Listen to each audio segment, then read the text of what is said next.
বর্তমানে আমেরিকার রাষ্ট্রপতি ডোনাল্ড ট্রাম্প ভারতবর্ষের উপরে 50% শুল্ক লাগাতে চায়, যেটা ভারতবর্ষের উপরে 26শে আগস্ট থেকে লাগু হবে। এখন অব্দি কিন্তু ভারতবর্ষের উপরে 25% শুল্ক লাগানো হয়েছে।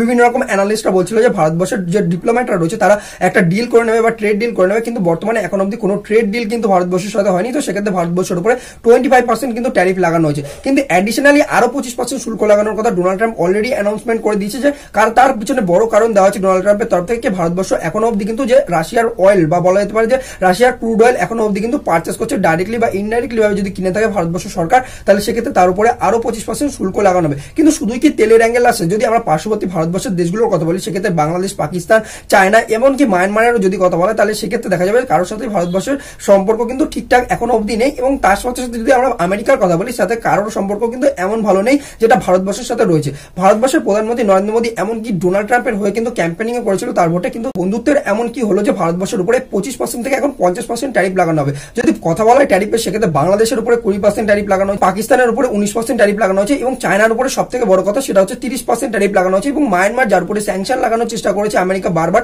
তো তাদের উপরে 40% কিন্তু ট্যারিফ লাগানো হয়েছে। অন্যদিকে ভারতবর্ষের সাথে এত মিত্রমূলক সম্পর্ক থাকা সত্ত্বেও এখন 50% ট্যারিফ লাগানো হবে কিনা তার একটা অ্যাঙ্গেল দেওয়া হয়েছে আমেরিকা সরকারের তরফ থেকে, যে ভারতবর্ষ এখন অব্দি অয়েল পারচেস করছে। যদি অয়েল পারচেসের আমরা দিকটা দেখি, সেক্ষেত্রে চায়নার যদি কথা বলে, তাহলে চায়না হচ্ছে কিন্তু আমেরিকার একটা রাইভাল কান্ট্রি, যে কিনা এখন পৃথিবীতে ইমার্জিং পাওয়ার হিসাবে কিন্তু উঠতে চায়, বা বলা যেতে পারে যে আমেরিকাকে হারিয়ে পৃথিবীর সব থেকে সর্বসেরা হতে চায়। তো সেক্ষেত্রে তারা কিন্তু প্রচুর পরিমাণে তেল কিন্তু এখন অব্দি পারচেস করে যাচ্ছে রাশিয়া থেকে, বা ক্রুড অয়েল পারচেস করে যাচ্ছে, কারণ তাদের কিন্তু এনার্জি নিড রয়েছে প্রচুর পরিমাণে, যেটা গালফ কান্ট্রি কিন্তু পুরোপুরিভাবে কিন্তু পূরণ করতে পারবে না, বা বলা যেতে পারে যে তাদের কম দামে কিন্তু টাকায় তেল দিতে পারবে না।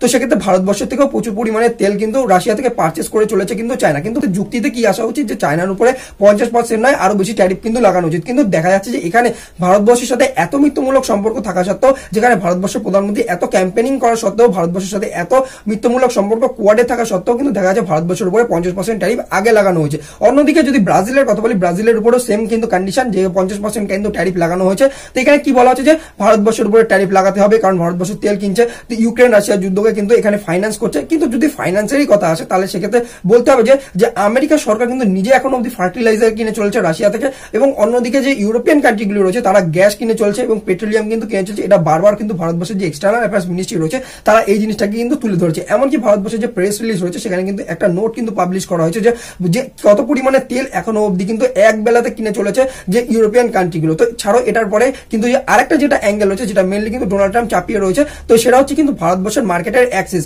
এখন বর্তমানে আমেরিকার যদি ডোনাল্ড ট্রাম্পের কথা বলি, তার যে ভোট ব্যাংক রয়েছে সেটা হচ্ছে মেনলি কিন্তু কৃষক, বা আমেরিকার যে রুরাল এরিয়া রয়েছে তারা কিন্তু মেনলি কিন্তু ভোট ব্যাংক হচ্ছে ডোনাল্ড ট্রাম্পের। তাদেরকে সন্তুষ্টি করার জন্য ভারতবর্ষের মার্কেটের অ্যাক্সেসটা পাওয়া খুব জরুরি হয়ে গেছে আমেরিকার ডোনাল্ড ট্রাম্পের জন্য। ভারতবর্ষের মার্কেট হচ্ছে খুব হিউজ পরিমাণের মার্কেট, তো সেখানে তারা নন ভেজ মিল্ক কিন্তু আনতে চায়, এবং তাদের যে কৃষকরা রয়েছে তাদের প্রডিউস করা যে কৃষিজ পণ্য রয়েছে সেগুলো ভারতবর্ষের মার্কেটে ঢুকতে দিতে চায়। কিন্তু ভারতবর্ষ সরকারকে এই জিনিসটাকে চিন্তায় ফেলে দেয়, কারণ ভারতবর্ষ একটা হচ্ছে কৃষি প্রধান দেশ বলা যেতে পারে। এখনো অব্দি 43% ওয়ার্কাররা তারা যুক্ত রয়েছে এই কৃষির সাথে। এবং ভারতবর্ষে যদি দুধ প্রোডাকশনের কথা বলি, সেক্ষেত্রে ভারতবর্ষ পৃথিবীর একটা প্রথম সারির দেশগুলোর মধ্যে একটা। তো সেক্ষেত্রে ভারতবর্ষে আমরা হোয়াইট রেভলিউশনের কথা তো জানি, তো সেক্ষেত্রে ভারতবর্ষের প্রচুর পরিমাণের মানুষ কিন্তু এই দুধ বা ডেয়ারি শিল্পের সাথে জড়িত।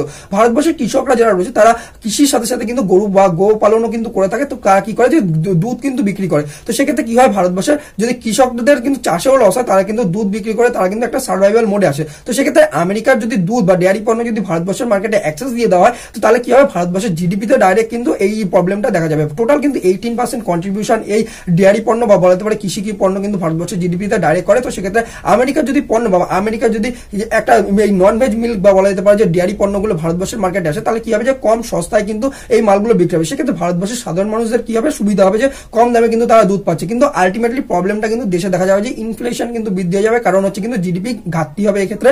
সেক্ষেত্রে দেখা যাবে যে যারা লোকাল এরিয়া রয়েছে তারা কিন্তু জিনিস কিন্তু কম কিনতে পারবে বা পারচেস পাওয়ার কিন্তু কমে যাবে। তো টোটাল যে 18% যে একটা কন্ট্রিবিউশন ছিল এই কৃষিজ মানুষদের, তো তাদের কিন্তু কন্ট্রিবিউশনটা লেস হয়ে যাবে। তো সেক্ষেত্রে ভারতবর্ষের ডাইরেক্ট কিন্তু ইকোনমিতে এরকমটা কিন্তু দেখতে পাওয়া যাবে। সেক্ষেত্রে ভারতবর্ষের সরকার কোন রকম ভাবে কিন্তু এদের এন্ট্রি দেয়নি এখনো অব্দি। তো সেক্ষেত্রে ভারতবর্ষের কিন্তু পেনালাইজ বা বলা যেতে পারে শাস্তি দেওয়ার জন্য কিন্তু এই আরো কিন্তু 25% কিন্তু কিন্তু লাগানো হচ্ছে ভারতবর্ষের উপরে।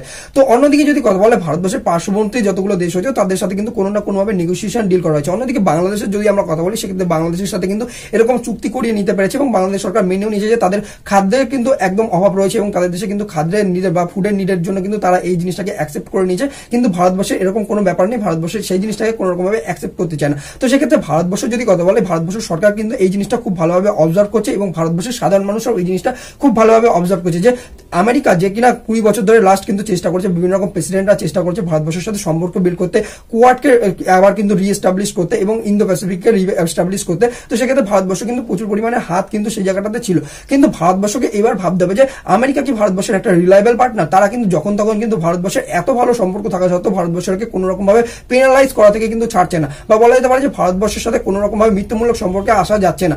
অন্যদিকে যদি আমরা রাশিয়ার কথা বলি, রাশিয়া কিন্তু ভারতবর্ষের একটা একদম রিলায়েবল পার্টনার বা ট্রাস্টফুল পার্টনার। সেক্ষেত্রে রাশিয়ার সাথে যদি ভারতবর্ষের সম্পর্কের কথা বলি, তারা কিন্তু কোনো রকম ভাবে এরকম ভাবে কিন্তু বলা যেতে পারে যে বিশ্বাসঘাতকতা করেনি, যেটা কিন্তু আমেরিকা বর্তমানে ভারতবর্ষের সাথে করছে। তো এক্ষেত্রে ভারতবর্ষকে কিন্তু ভবিষ্যতে যখন আমেরিকার সাথে কোনো রকম চুক্তিতে যাবে, সেক্ষেত্রে কিন্তু ভারতবর্ষকে ভাবতে হবে এবং বিভিন্ন রকম অ্যানালিস্টরা সেটা কিন্তু বলছেও যে ভারতবর্ষের সাথে সম্পর্ক খারাপ করাটা ডোনাল্ড ট্রাম্পের সব থেকে বড় ডিজাস্টার এবং আমেরিকা ভারতবর্ষের সম্পর্ক যেটা খারাপ করেছে সেটা কয়েক দশক লাগবে ঠিক করতে।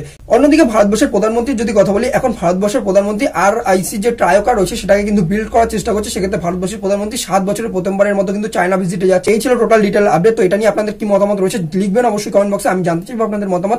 তো এটা নিয়ে যদি এরপরে কোনো রকম ডেভেলপমেন্ট হয়, অবশ্যই আমি নতুন করে ভিডিও আপনাদের সামনে নিয়ে আসবো। ভিডিও ভালো লাগলে অবশ্যই বন্ধুদের শেয়ার করবে এবং চ্যানেলকে সাবস্ক্রাইব করবে এরকম রেগুলার ভিডিও আপডেট পাওয়ার জন্য।